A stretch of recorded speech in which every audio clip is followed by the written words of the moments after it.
क्या पाकिस्तान के शहरियों को वाकई अमेरिका सफ़र करने से रोका जा सकता है? ये सवाल कुछ दिनों से अमेरिकी मीडिया पर पाकिस्तान का नाम सामने आने के बाद उठाया जा रहा है।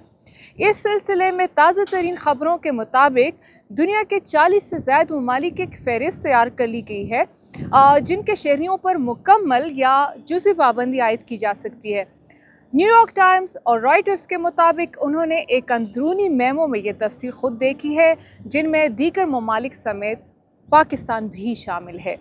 अगरचे ये पहले बताया जा रहा था कि पाकिस्तान को मुकम्मल पाबंदी की रेड लिस्ट में डाला जा सकता है, लेकिन ताज़ा तफसील के मुताबिक पाकिस्तान को जुज़वी पाबंदी की लिस्ट में शामिल किया गया है।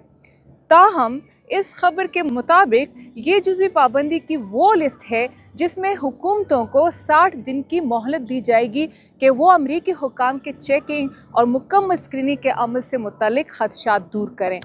बसूरत दीगर पाकिस्तान को मुकम्मल पाबंदी की लिस्ट में डाला जा सकता है।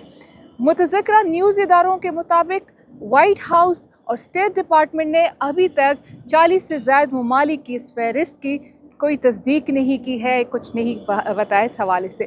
इनके मुताबिक वाइट हाउस और अमरीकी महकमा ख़ारजा के ज़राया इन्हें 21 मार्च तक इस हवाले से हतमी फ़ैसला आने का कह चुके हैं और ये भी कहा है कि हतमी फ़ैसला में रद्द-बदल भी हो सकती है।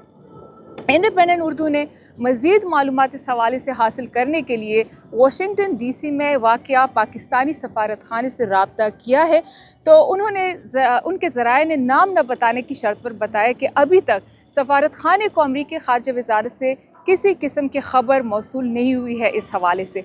लिहाजा फ़िलहाल ये कहना कबल अज़ वक्त है कि आया पाकिस्तान के शहरियों पर भी मुकम्मल या जुज़वी पाबंदी लग सकती है, और इसी वजह से उन्होंने कहा कि फ़िलहाल इसकी कोई कानूनी हैसियत नहीं है। सफारतखाने ने ये बताया कि जो ही इस हवाले से कुछ सामने आता है तो वो इसकी मुकम्मल तफसीलात फ़राहम कर देंगे। Anila Khalid, independent Urdu, Washington DC।